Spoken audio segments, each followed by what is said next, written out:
If that endocrinology building doesn't exist, he might not win the US Open. How could you say that any other sport is less normal than that?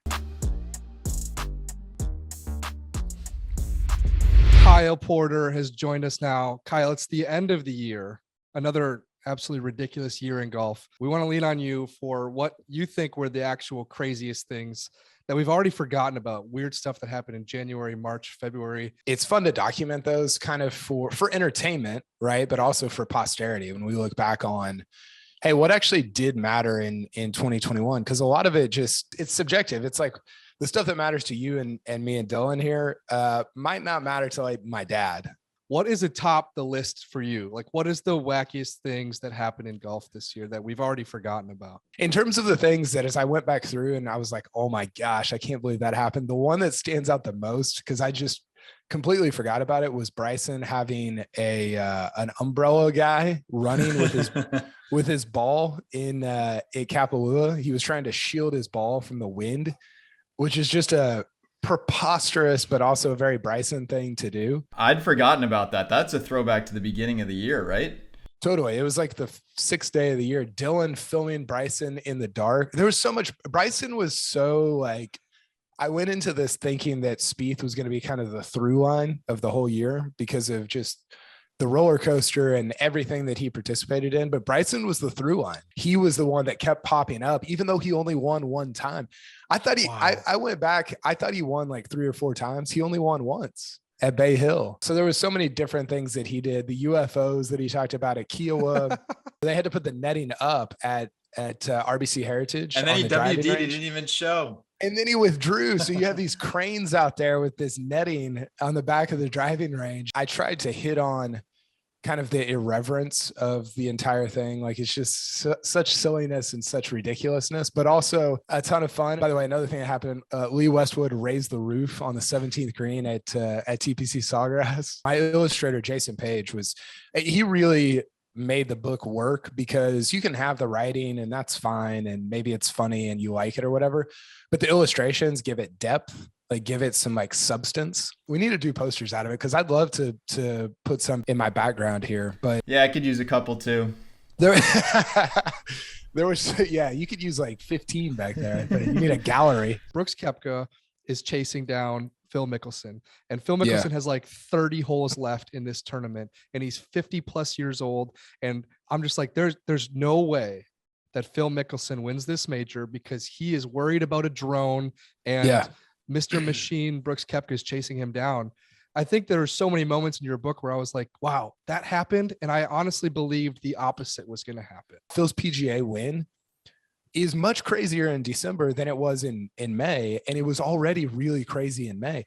Phil didn't finish in the top 150 in strokes gained in 2021. He's not, if you go to Data Golf, he's not on the list. At the time, you're like, oh, maybe Phil go on a little run. I think he said that actually in his presser. He's like, who knows? I might go on a little run here, rip off a US Open, get on the Ryder Cup team.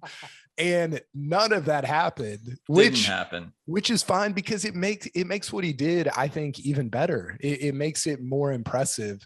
Your favorite golfers to think and write about, I don't think I'm going out on a ledge here, include Rory and Spieth. And I'm wondering if you could tell us one thing that we learned about each of those guys this year. First is Spieth had this quote to Solly, and it was about using money as a crutch.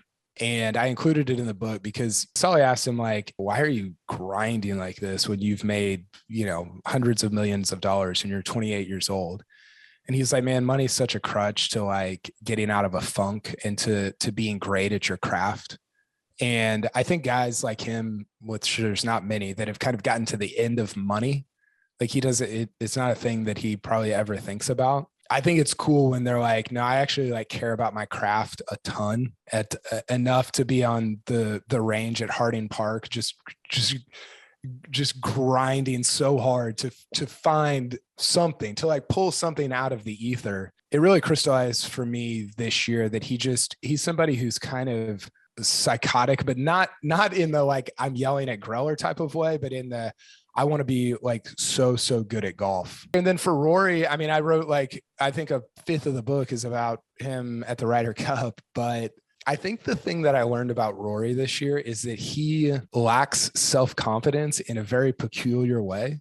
And I think the reason he lacks self-confidence at times, and I wrote about this, is he's got so many people around him that he wants to appeal to them. He wants to prove himself to them because he's got more people around him than maybe anybody in golf. And because he is who he is and he's self-aware and he's relatively humble for the position that he's in, I think he so desires to prove himself to those people. Like the reason he cried at the Ryder Cup and just completely broke down is because all these people around him they're not being paid to believe in him, like his coach and his manager and everything are.